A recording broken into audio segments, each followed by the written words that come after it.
साथियों नमस्कार। आज हम इस वीडियो में शैक्षिक अनुसंधान अर्थात एजुकेशनल रिसर्च के बारे में चर्चा और समझ बनाने का प्रयास करेंगे। शैक्षिक अनुसंधान वह अनुसंधान है जो शिक्षा के क्षेत्र में किया जाता है। पूर्व के वीडियो में हमने समझा था कि अनुसंधान एक प्रक्रिया है जिसके द्वारा नवीन ज्ञान की खोज की जाती है या वर्तमान में जो ज्ञान हमारे पास है उसे पुनः संगठित किया जाता है और विकसित किया जाता है। वह व्यवस्थित प्रक्रिया ही अनुसंधान है। यहाँ शैक्षिक अनुसंधान उस अनुसंधान को कहा गया है जो शिक्षा के क्षेत्र में किया जाता है।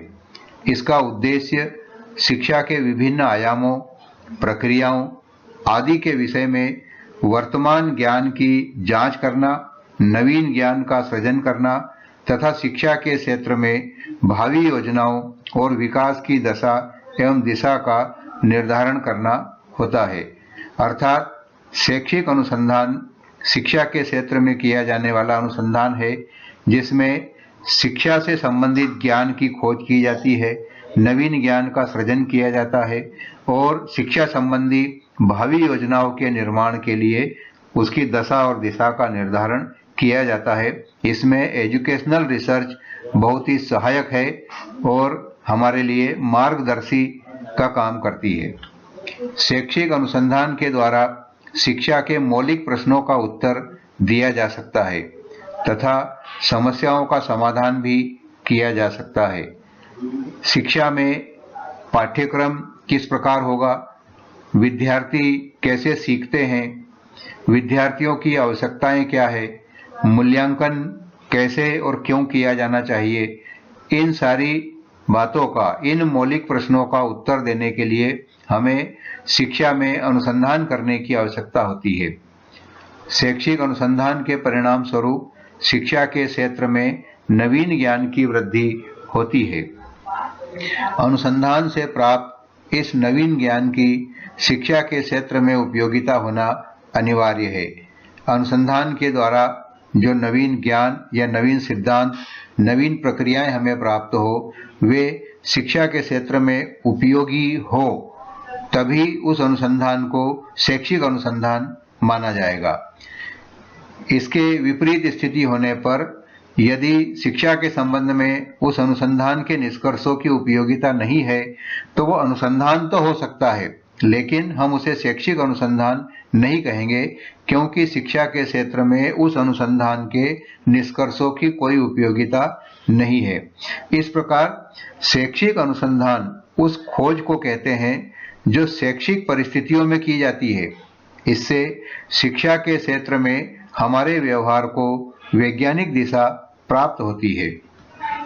शिक्षा अनुसंधान में निम्नलिखित तथ्यों का होना आवश्यक है।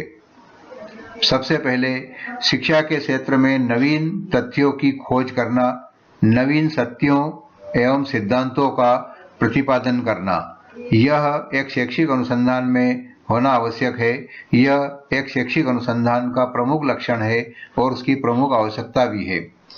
नवीन ज्ञान की जो उस अनुसंधान के द्वारा खोजा गया है कि शिक्षा के क्षेत्र में उपयोगिता होना चाहिए, अर्थात किसी अनुसंधान से जो निष्कर्ष प्राप्त हुए हैं वो शिक्षा के क्षेत्र में उपयोगी हो, तभी हम कहेंगे कि वह अनुसंधान शिक्षा संबंधी अनुसंधान है। शिक्षा अनुसंधान का मुख्य लक्ष्य बालकों का सर्वांगीण विकास करना होना चाहिए। हम जानते हैं कि शिक्षा का प्रमुख उद्देश्य बच्चों का सर्वांगीण विकास करना है और शिक्षा के इस उद्देश्य को पूर्ण करने में शिक्षा अनुसंधान हमारा सहायक होता है। वह हमें ऐसे उपाय सुझाता है जिस पे अमल करके हम बालक का सर्वांगीण विकास कर सकते हैं। शिक्षा अनुसंधान की समस्या का स्वरूप इस प्रकार हो कि उसका प्रत्यक्षीकरण किया जा सके, तभी उसकी शैक्षिक उपयोगिता होगी। यहाँ पर आशय यह है कि प्रत्येक अनुसंधान के पीछे एक समस्या होती है, यह हम पूर्व से जानते हैं।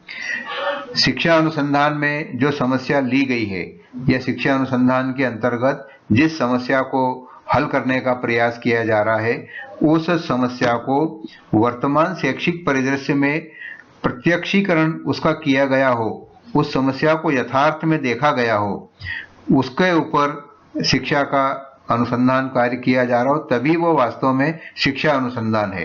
अन्यथा उसकी कोई शैक्षिक उपयोगिता नहीं होगी और वो अनुसंधान भी शैक्षिक अनुसंधान नहीं होगा। शिक्षा अनुसंधान की कुछ प्रमुख परिभाषाएं इस प्रकार है। मोनरो के अनुसार शिक्षा अनुसंधान का अंतिम लक्ष्य सिद्धांतों का प्रतिपादन करना और शिक्षा के क्षेत्र में नवीन प्रक्रियाओं का विकास करना है। सभी शिक्षक साथी ये जानते हैं कि शिक्षा कुछ सिद्धांतों पर आधारित होती है। शिक्षा के कुछ सिद्धांत होते हैं और शिक्षा में शिक्षण और अधिगम के लिए कुछ प्रक्रियाओं का हम अनुपालन करते हैं, कुछ प्रक्रियाओं के ऊपर हम कार्य करते हैं। तो शैक्षिक अनुसंधान इन सिद्धांतों का प्रतिपादन करने वाला हो और इन प्रक्रियाओं का विकास करने वाला हो। इसीलिए मोनरो कहते हैं शिक्षा अनुसंधान का अंतिम लक्ष्य सिद्धांतों का प्रतिपादन करना और शिक्षा के क्षेत्र में नवीन प्रक्रियाओं का विकास करना है। J.W. बेस्ट के अनुसार शैक्षिक अनुसंधान वह क्रिया है जो शैक्षिक परिस्थितियों में वैज्ञानिक व्यवहार के विकास की ओर उन्मुख होती है। शैक्षिक परिस्थितियों में हमारा जो व्यवहार है, जो शिक्षण अधिगम की प्रक्रिया है, जो छात्र का व्यवहार है, जो शिक्षकों का व्यवहार है, वो सभी व्यवहार जो शैक्षिक परिदृश्य में होता है उस व्यवहार के विकास की ओर उन्मुख होती है। शैक्षिक अनुसंधान वह क्रिया है जो शैक्षिक परिस्थितियों में वैज्ञानिक व्यवहार के विकास की ओर उन्मुख होती है। इस प्रकार के विज्ञान का अंतिम लक्ष्य ऐसा ज्ञान प्रदान करना है जो शिक्षा प्रदान करने वाले को यानी शिक्षक को अत्यंत प्रभावी विधि से अपना लक्ष्य प्राप्त करने की सुविधा प्रदान करता है। शिक्षक का लक्ष्य होता है बच्चों को उनकी कक्षा के अनुसार, उनकी आयु के अनुसार शिक्षा उपलब्ध कराना, शिक्षा में गुणवत्ता लाना। और शिक्षक के इस लक्ष्य में जो सहायता प्राप्त होती है वह शैक्षिक अनुसंधान के निष्कर्षों से प्राप्त होती है। F.L. विटनी कहते हैं शिक्षा अनुसंधान का उद्देश्य शिक्षा की समस्याओं का समाधान करके उनमें योगदान करना है। G.J. मोली के अनुसार सामान्य अर्थों में शैक्षिक समस्या के हल के लिए वैज्ञानिक विधि का पांडित्योचित आरोपण यानी विद्वतापूर्ण ढंग से आरोपण करना एक वैज्ञानिक विधि का शैक्षिक समस्या के हल को प्राप्त करने के लिए। G.J. मोली के अनुसार सामान्य अर्थों में शैक्षिक समस्या के हल के लिए वैज्ञानिक विधि का पांडित्योचित यानी उपयुक्त प्रकार से आरोपण करना ही शैक्षिक अनुसंधान है।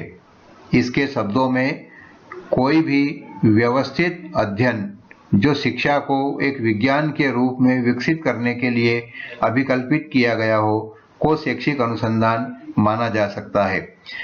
ऐसी कोई भी प्रक्रिया जो शिक्षा को वैज्ञानिक रूप से विकसित करे और वैज्ञानिक रूप से विकसित करने के लिए जिस प्रक्रिया को अभिकल्पित किया गया है, ऐसी प्रक्रिया को हम शैक्षिक अनुसंधान कहेंगे।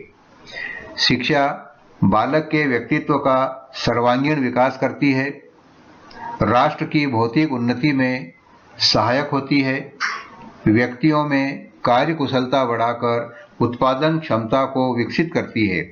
समाज के लिए इतने महत्वपूर्ण प्रकल्प को समाज के लिए अधिक से अधिक और अधिक उपयोगी बनाने के लिए आवश्यक है कि इसमें निरंतर अनुसंधान एवं रिसर्च होते रहे और उन रिसर्च के परिणामों के आधार पर इस प्रक्रिया को हम और अधिक गुणवत्तापूर्ण बनाए ताकि शिक्षा अपने अंतिम लक्ष्य को यानी बालकों के सर्वांगीण विकास को प्राप्त करने के लायक बन सके और शिक्षा प्रणाली में निरंतर सुधार होता रहे, वह बालकों की आवश्यकताओं के अनुरूप बनती रहे और ढलती रहे।